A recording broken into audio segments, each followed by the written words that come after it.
invitación a este festival tan importante que se viene desarrollando en Huachaco, Perú. Un festival que reúne a diferentes poetas de diversas partes de nuestro Perú, de la Amazonía, del centro del Perú, del sur del Perú y del altiplano puneño. En esta ocasión, para esta tarde, mi persona va a presentar la conferencia Poesía Puneña y su aporte a la literatura peruana. Vamos a hablar acerca de la poesía puneña como tradición, vanguardia y continuidad cultural que se ha venido desarrollando en el altiplano a partir del año 1910 hasta el 2020. Si bien es cierto, ¿quién no conoce hoy en la actualidad la región del Puno, sobre todo por dos asuntos, conflictos políticos internos que se viven en la actualidad en el Perú, ¿no? Lamentablemente, con los gobiernos que hemos vivido, ha habido un montón de fallecimientos, masacres de parte del gobierno de Dina Boluarte. Entonces todos tenemos ese referente histórico. Sin embargo, Puno ha estado marcado dentro de la intelectualidad puneña desde el año de 1910, a partir de este año, por diversos asuntos mismos políticos que se han venido repitiendo año tras año. Bueno, la región de Puno históricamente es un espacio cultural de gran riqueza simbólica y lingüística, donde convergen tradiciones indígenas, influenciadas obviamente por la colonialidad, los procesos modernos y sobre todo Puno, una región que constantemente ha estado también en comunicación con la frontera de Bolivia, ¿no? El altiplano peruano se comparte una parte también con respecto a la rica historia que tiene ya marcado con el altiplano boliviano por el mismo hecho de que compartimos el lago Titicaca y nuestras costumbres ancestrales también las compartimos, ¿no? Bueno, ahora pasemos un poco más al marco literario, al marco teórico de la literatura regional puneña.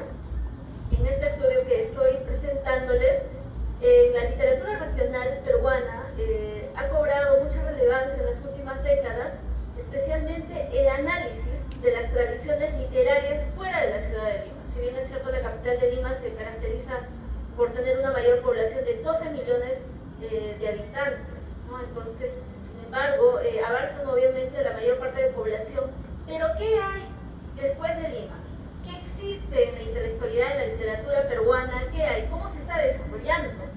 ¿No? Si bien es cierto, desde Lima para adentro, por ejemplo, en el caso de Puno, diversos investigadores han señalado que las regiones del sur andino han desarrollado sistemas culturales propios que influyen en la producción literaria. En este sentido, la literatura puneña puede comprenderse desde tres perspectivas teóricas. Uno, es la literatura andina. Autores como Antonio Cornejo Polar sostienen que la literatura andina se caracteriza por la coexistencia de múltiples sistemas culturales lingüísticos por el mismo hecho del lenguaje, de la lengua, como por ejemplo que es el castellano, el aymara y el quechua, ¿no? Que esa condición expresa la presencia del quechua y del aymara español dentro del imaginario literario en Puno. Otro punto a resaltar es el indigenismo literario que va a marcar la literatura puneña. El indigenismo fue uno de los movimientos intelectuales más influyentes en el Perú en el siglo XX. Por ejemplo, en Puno, este movimiento ha adquirido una dimensión particular al vincularse con la vida cultural del altiplano y con la reivindicación del mundo andino. Y estaremos hablando del grupo Orcapata, representado por uno de los momentos más importantes de este proceso, que va a articular directamente la literatura, el pensamiento político, la crítica social, los conflictos sociales políticos que van a diverger y van a nacer como una explosión, ¿no? Dentro del indigenismo literario, sobre todo con el grupo Orcapata. Finalmente estaremos tocando en esta conferencia el vanguardismo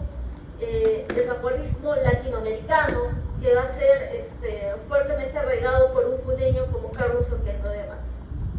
Dando esta línea histórica, nos vamos un poco más a hablar acerca de la línea histórica de la poesía puneña a partir de 1910 y 2020.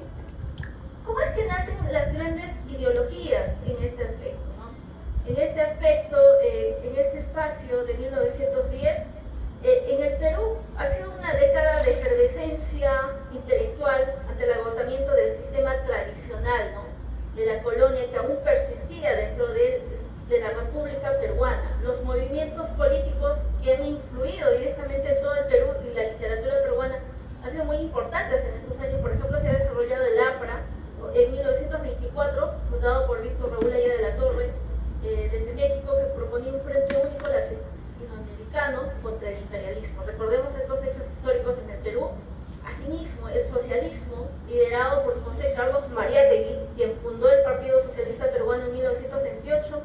y la revista Amauta ponen un punto y aparte a partir de ese año al Perú con los 7 ensayos de interpretación de la realidad peruana que marcan un antes y un después en el análisis social del Perú. Entonces, es cuestión este hecho donde nace en Puno una modernidad avanzante con el grupo Orcapata, ¿no? Cuyos integrantes buscaban desarrollar una literatura vinculada al mundo andino. En este caso, en el grupo Orcapata presentamos a Gamaliel Churata, ¿no? Arturo Peralta, uno de los desarrolladores, ¿no? Incluso de la Biblia del indigenismo, ¿no? Gamaliel Churata nace en Arequipa, pero nacionalizado puneño de corazón en 1897. Su rol principal de Churata fue el líder del grupo Orcopata y máximo ideólogo del indigenismo vanguardista. Hito clave, ¿no? Dirigió el boletín Titicaca, pasó gran parte de su vida exiliado en Bolivia, donde ejerció el periodismo combativo, y no olvidemos que también una parte de su vida, de su obra más importante, que es El Pez de Oro, también la trabaja ya en Bolivia, porque obviamente exiliado políticamente se va para Bolivia, ¿no? Una de sus obras cumbres es El Pez de Oro de 1957, una de las obras más complejas y ambiciosas de la literatura americana, donde se fusiona mitología andina, filosofía occidental, filosofía andina, como también el tema de la vanguardia, ¿no? Entonces, un rol principal de Churata es, hasta hoy en la actualidad, prácticamente renueva la parte literaria desde el Perú, desde Puno hasta Latinoamérica. Pero no nos olvidemos también de hablar de uno de los gestores más importantes del grupo Orcapata, Alejandro Peralta Miranda, quien va a ser el hermano de Churata, ¿no? Son hermanos. El nombre real, Alejandro Peralta Miranda, nació en 1899, rol principal, poeta y fundamental de la vanguardia indigenista y cofundador del grupo Orcopata. ¿Qué es lo que hizo? Fue el encargado de la gestión editorial del boletín Titicaca. Su poesía destaca por la experimentación tipográfica y la fuerza del paisaje. Obras cumbres como Ande, 1926, Colli, Pacha, 1948, son considerados como primer libro de poesía vanguardista de temática indígena en el Perú. Asimismo, también tenemos a poetas como Emilio Armaza, poeta y periodista y ensayista vinculado al movimiento indigenista, quienes fueron activos en el grupo, ¿no? Este grupo de intelectuales que renovaron la literatura del sur peruano. El rol principal de Emilio Armaza fue equilibrar la sensibilidad social con un lenguaje moderno y depurado. Pero por otro lado también tenemos a Mateo Jaica, quien es Víctor Enríquez, es narrador, cuentista, miembro del grupo Orcopata. Hitos claves, es uno de los representantes más importantes de la narrativa puneña de inicios del siglo XX. Utilizó el seudónimo de Mateo Jaica para firmar sus relatos que exploraban la psicología y las tradiciones del hombre del altiplano. Obras como Carinaichi, 1930, colección de cuentos que retratan una crudeza del nihilismo de la realidad rural andina. Pero, ¿por qué tanto en el Perú se estudia este grupo Orcopata? ¿Qué es la diferencia? ¿Qué ha marcado? Bueno, Orcopata lo que hace es dejar el boletín Titicaca de 1926, que tiene más de 30 números. Fue una de las revistas culturales más vanguardistas y audaces de América Latina, editada en Puno por el grupo Orcopata, ¿no? Por quienes ya habíamos dicho, Arturo, Alejandro, Mateo Jaica y entre otros. ¿Qué es lo que básicamente fundamentan en este boletín Titicaca? Básicamente se detalla el indigenismo de vanguardia, ¿no? A diferencia de otros movimientos indigenistas que miran al pasado con nostalgia, el boletín Titicaca proponía un indigenismo combativo, moderno. No solo defendía al indígena como sujeto político, sino que experimentaba con el lenguaje y la estética del uso de metáforas futuristas mezcladas con cosmogonía autonomía andina. De hecho, en este espacio recordaremos que el Perú, dentro de los años de 1926, se ha vivido la efervescencia del latifundio, de la burguesía, de los conflictos sociales que se han avecinado en el sur andino, ¿no? Que constantemente había estos levantamientos campesinos, sobre todo en Puno, y en el sur andino Cusco, que se levantaban contra los feudales, matanzas a campesinos, y definitivamente, como siempre es histórico, nunca se le escuchaba al campesinado. Entonces ha sido una época muy importante donde se habla de la renovación del indigenismo, ¿no? Y de la vanguardia. Otro aspecto a resaltar en el Boletín Titicaca es la descentralización cultural, que fue histórico, porque demostró que se podía producir alta cultura y pensamiento crítico fuera de Lima, desde Puno. El Boletín Titicaca estableció una red de intercambio con figuras internacionales como por ejemplo Jorge Luis Borges de Argentina, Miguel Ángel Asturias de Guatemala, José Carlos Mariette de Lima, con quienes mantenía una estrecha alianza ideológica, que fueron tan importantes para difundir la ideología vanguardista, ¿no?, del indigenismo, y asimismo también la estética y el diseño, ¿no? El Boletín Titicaca no solo se leía, se veía.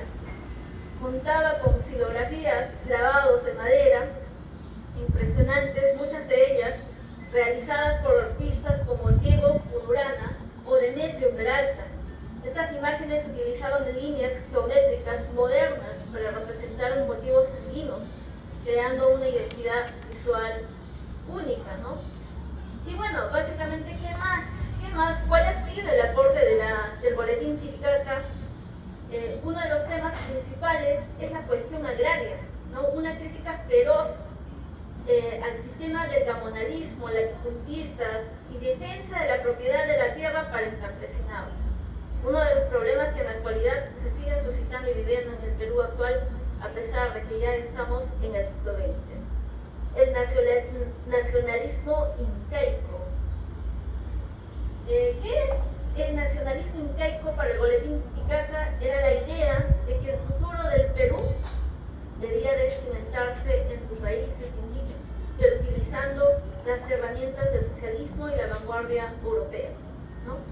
En la actualidad, en estos días hemos estado hablando también con los poetas que están dentro de este festival, y algo que yo puedo rescatar es de la poeta Wilka, que decía que por lo general la poesía quechua, aymara, amazónica, por lo general en el Perú siempre ha sido mirado, observado desde una vitrina por racismo incluso, ¿no? Pero que en el Perú se va luchando, se va armando fuertemente este histórico literario, ¿no?, que se va fortaleciendo cada día más. Y bueno, en cambio el Boletín Titicaca ya desde esos principios defendía esta situación, la importancia de un nacionalismo incaico a partir de qué, de la identidad quechua, aymara, amazónica que el Perú tiene. Y bueno, ¿cuál ha sido el impacto final del Boletín Titicaca? Desapareció en 1930, coincidiendo con la caída de Leguía y la persecución política que sufrieron muchos intelectuales de izquierda en el Perú. Sin embargo, dejó sembrada la semilla de lo que hoy conocemos como la literatura e identidad puneña moderna. Si bien es cierto, recordaremos históricamente la ausencia de Leguía, estaba marcado por muchos asuntos políticos que tenían que ver con este tema del levantamiento de los movimientos indígenas y de los campesinos, ¿no? Y nos vamos a otro espacio, ya terminando el grupo Capaca. Una de las más grandes obras que nace en este espacio, para poner el punto de partida y motivo de otra conferencia, es el nacimiento del pez de oro, el famoso pez de oro. Un libro que básicamente, para quienes no entienden, no conocen la cosmovisión altiplánica, no solamente peruana, sino boliviana, el lenguaje quechua y aymara, no necesariamente sería muy fácil de entender. Por ese motivo es que grandes intelectuales como Barini lo han estado investigando en diferentes universidades, y esa es una destacada labor del grupo Copata. Y fuera de eso también, que también tenemos al hermano de Arturo, ¿no?, que es Alejandro Peralta. Finalmente, ya nos vamos a 1920, 1930. Aquí en Puno nace uno de los poetas más importantes. Si no fuera por Mario Vargas Llosa, no sabríamos de quién hablamos.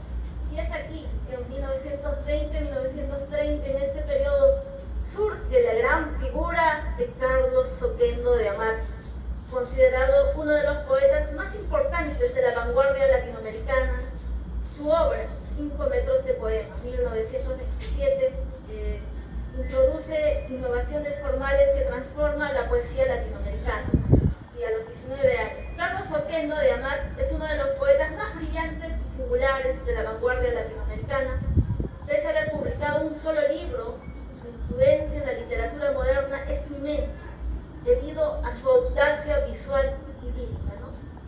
Bueno, hablemos un poco de su juventud, porque si bien es cierto, solamente se consagra con una sola obra, que son 5 metros de poesía, pero ¿qué hay de la vida de Carlos Oquendo de Amat? La vida propia de Carlos Oquendo de Amat es un reto poético de existencia, de vida, ¿no? Como les comentaba, nació en Puno el 17 de abril de 1905, provenía de una familia con recursos, su padre fue un médico y político reconocido, pero tras la muerte de sus padres, Oquendo vivió una juventud marcada por la pobreza extrema en Lima. Esta precariedad contrastaba con su inmensa riqueza intelectual y creativa. 5 metros de poesía en 1927, su única obra, que en la actualidad es una joya de la vanguardia mundial, ¿no? Es un libro objeto físico que parece un acordeón para aquellos que no lo han visto. Tiene básicamente inspirado en la estética cinematográfica. Oquendo estaba fascinado por el cine y el libro era esa forma, esa visión que él tenía, ¿no? El libro incluye indicaciones como intermedio o abrir el libro como quien pela una fruta. Utiliza una tipografía juguetona que imita los movimientos de las imágenes en la pantalla. Una temática de 5 metros de poema que mezcla la ternura infantil, el amor por la naturaleza, la fascinación por la tecnología moderna, trenes, rascacielos, teléfonos, París, ¿no? Bueno, ¿qué hay de Carlos Oquendo de Amat? Si bien es cierto, hasta este punto hemos visto que todos nuestros intelectuales puneños también han militado con la política. Y en este caso, Carlos Oquendo tampoco era ajeno. Tenía un compromiso político, al igual que muchos intelectuales como Mariátegui. Se adhirió al marxismo. Su activismo político le valió persecuciones, encarcelamientos y finalmente el destierro del Perú durante el gobierno de Luis Miguel Sánchez Cerro, ¿no? Lamentablemente murió a los 30 años, una muerte prematura, joven, exiliado con una salud muy debilitada por la tuberculosis. Viajó por Centroamérica y Europa, llegó a España en plena efervescencia política previa a la guerra civil. Murió a los 30 años el 6 de marzo de 1936 en Madrid. Fue enterrado en una tumba humilde que fue redescubierta décadas después. En este espacio de la literatura puneña, Mario Vargas Llosa, al recibir el premio Rómulo Gallegos en 1967, dedicó gran parte de su discurso a Oquendo de Amat, rescatándolo del olvido y calificándolo como un hechicero de la palabra que murió en la soledad absoluta, pero dejando una obra inmortal. Son 2 puntos que van a consolidar el estudio de la literatura puneña altiplánica. Ya pasando a 1940, 1970, nos vamos a la fase tercera de 4 fases, a la consolidación de la tradición poética puneña que va a seguir aportando al Perú. Durante este periodo se desarrollan diversas propuestas literarias vinculadas a la identidad cultural andina. Autores destacados como Emilio Romero Padilla, que fue economista, geógrafo, fue uno de los intelectuales más polifacéticos del Perú. Ocupó cargos como ministro de Educación, ministro de Hacienda, fue pionero en descentralizar el análisis económico y geográfico, integrando la realidad andina al desarrollo nacional. Sus obras claves en este aspecto, Historia Económica del Perú, Monografía del Departamento de Puno, y aquí nace en este espacio, en esta promoción de 1940, uno de los poetas sonetistas de Puno que va a destacar y es Carlos Dante Nava. Y lo que es una de las voces líricas más representativas del sentimiento puneño, que formó parte de la bohemia intelectual de la época, y su poesía destaca por un tono nostálgico, romántico, profundo, ligado al paisaje del lago Titicaca. Su poema más icónico es Orgullo Aymara, que se ha convertido en un himno de identidad para la región, ¿no? Y también, de repente, ya muchos poetas conocen a Efraín Miranda Luján, uno de los poetas más importantes también de este espacio, que nos va a hablar acerca del indio, ¿no? Representante del indigenismo cósmico, la poesía del ser indio. Su obra es una ruptura radical, no habla del indio desde fuera, sino que el indio habla en primera persona con una carga filosófica y de protesta ontológica muy profunda. Es considerado un autor de culto por su voz única y descolonizadora. Pero ¿por qué es tan importante Efraín Miranda Luján? Si bien es cierto, en el Perú, en la República, se discutía dentro de la literatura que el criollo solía tener la voz del indígena, ¿no? Que el indígena no tenía la capacidad de decir lo que pensaba y sentía. Entonces, Efraín Miranda Luján rompe esos tabús y habla desde él, desde su voz poética, rompiendo este mito. Él, el personaje poético, ya como un indigenista, pero como un indigenista cósmico, ¿no? La obra de Efraín Miranda introduce una perspectiva crítica sobre la situación indígena en el Perú. Finalmente, ya a partir de 1970 al 2000, en el Perú, hay que recordar también que a partir de 1980 vamos a vivir un aspecto importante y fundamental donde las mujeres adquieren el derecho a elegir. A partir de 1980, donde toda mujer puede elegir, ¿no? Entonces, así como también los campesinos tienen derecho a elegir. Es un hito importante y fundamental con Velasco Alvarado, pero que también en este espacio de la renovación poética puneña, también en el Perú se va a vivir la década del 70, la poesía de la urbe y el compromiso, como por ejemplo en el Perú se va a desarrollar Hora Cero, ¿no? Hora Cero, movimiento disruptivo fundado por Jorge Pimentel, Juan Ramírez Ruiz, que busca una poesía integral, o la influencia del conversacionalismo, ¿no? Así como la década del 80, desengaño y violencia en el Perú, con grupos como Cloaca de 1982, o la voz femenina que nace con Carmen Mollet, figuras como Giovanna Pollarolo, Roselia Di Paolo, Patricia Alba, la poesía de la violencia, ¿no? Y así sucesivamente vamos pasando a la década del 90, donde la neovanguardia y el especismo van apareciendo, pero que también en Puno van naciendo, por ejemplo, poetas como Omar Aramayo, que en la actualidad es una voz muy importante. Su última publicación, Ciudad Sagrada, reúne 8 obras importantes que hablan desde una nueva perspectiva de la poesía, más un discurso poético de la épica literaria, que va a reutilizar aquellos fragmentos más épicos, literarios, telúricos, que va a hablar con la Pachamama Dioses, un libro muy importante que habla acerca del Perú antiguo, de una civilización. Su poética es la poética de la civilización fundatoria, donde va a hablar acerca de los Huilcas, de Compa, Chacamaja, todo un bagaje de poética que tiene el escritor Omar Aramayo. Asimismo, también para las mujeres, ya en este espacio de la poesía puneña, nace una poeta muy importante para el Perú, Gloria Mendoza Borda. Seguramente acá los presentes saben del trajinar de la poeta Gloria Mendoza Borda, una mujer que siempre ha estado ahí empujando a las poetas jóvenes, me considero también ahí, siempre empujando, abriendo camino para otras antecesoras, y de su obra, por ejemplo, de las obras de Gloria Mendoza, Mi abuelo, mi patria, ¿no? Es una obra muy importante, estudiada en diversas universidades también del extranjero, una voz femenina más potente y respetada poeta de la poesía andina contemporánea, ¿no? Su escritura está impregnada de una sensibilidad social profunda, la memoria de los ancestros, la reivindicación de la mujer campesina, y considerando que la poeta Viola Mendoza Borda es poeta aymara, ¿no? Tenemos a otros poetas como Serapio Salinas, Percy Saga.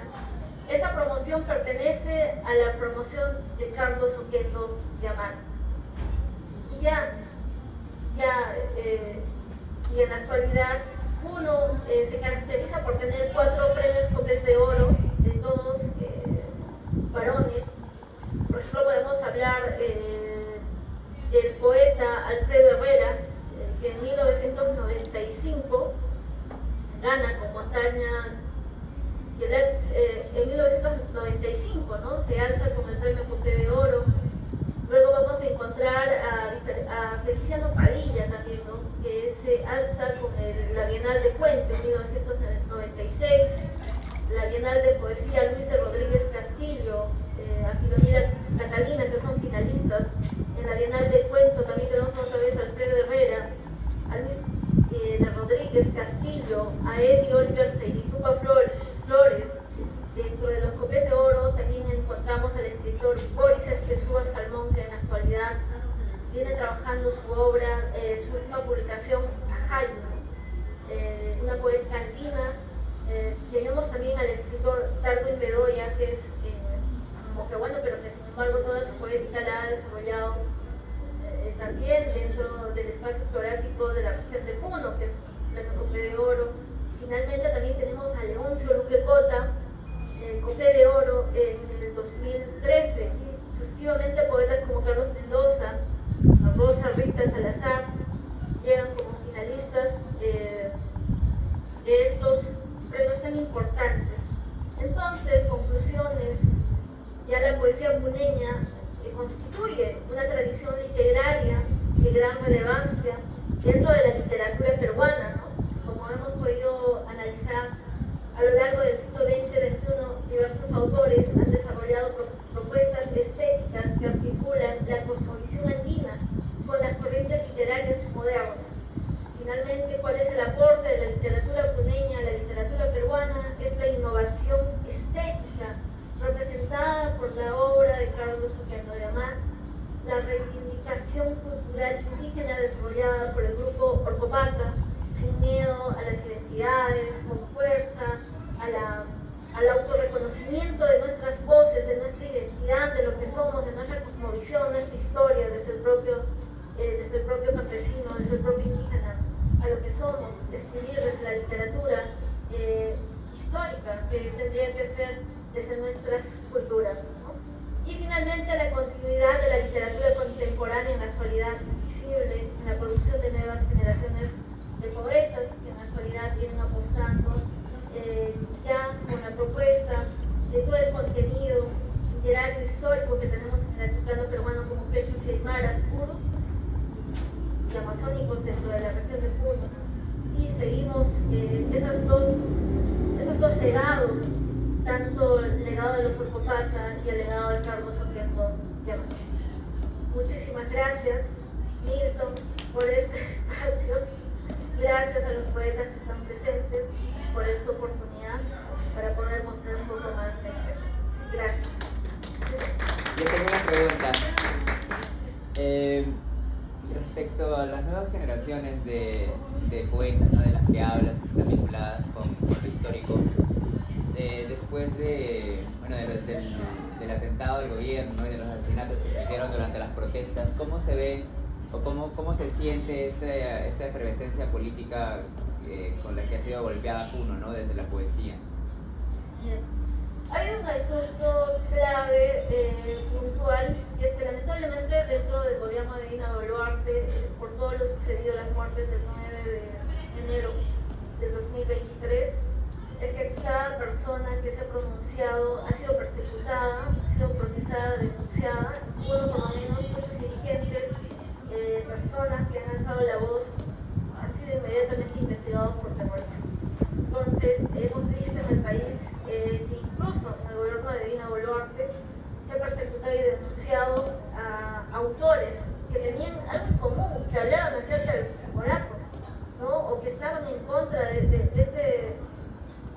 de estas ideologías, pero que sin embargo considero que muchos poetas sí han alzado la voz a través de recitales, a través de publicación de libros. En mi caso, tengo dedicado todo un espacio de poemas para por este 9 de enero a los fallecidos, que han sido estudiantes, han sido personas comunes, que han estado caminando en la calle, han sido niños de 17 y 16 años que estaban pasando a comprar la galleta para sus animalitos, y de repente les han caído lamentablemente estas balas que los han matado, y ha sido trágico en el aeropuerto de Juliaca.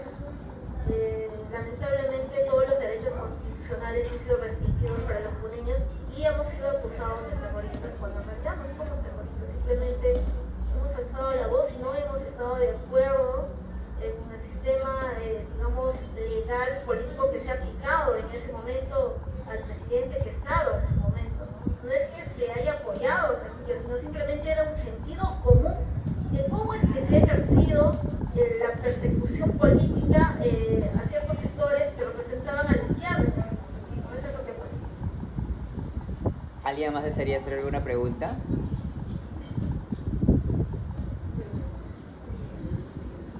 Hola, buenas tardes. Quería saber cómo había sido para ti el hecho de, siendo mujer, dentro de un mundo que era de los literatos y los poetas que eran más hombres, los más conocidos hombres. ¿Cómo había sido para ti el hecho de ser mujer en empezar? Gracias. Bueno, es curioso, sí, pues revisando la historia, todos son varones dentro de la literatura. Está Mercedes Bueno, que es una yavileña. Sí, también Gloria Mendoza. Después de Gloria ya hay otras poetas mujeres jóvenes, como por ejemplo Mariana Espesúa, Yamira Maguiño, Lucrecia Pinto. Ahora últimamente creo que la publicación de Gloria Salas, que es una nueva poeta que viene introduciéndose. Y sí, bueno, en lo personal, yo me introduzco a la poesía porque mi papá era poeta local de Azángaro. Yo he visto su producción cartonera, me acuerdo siempre hacía todos sus poemas en la máquina de escribir, no sé si se acuerdan. Y mi mamá, como ustedes la pudieron ver, ella era la secretaria de mi papá, le hacía todos los poemas. Y él falleció, entonces eso me motivó y a continuar con ese legado que él había trabajado tanto. Nunca me había fijado, pero el punto no me he sentido tampoco acosada, más al contrario, dentro de mi experiencia he sentido en este espacio ya del 2013, creo que el apoyo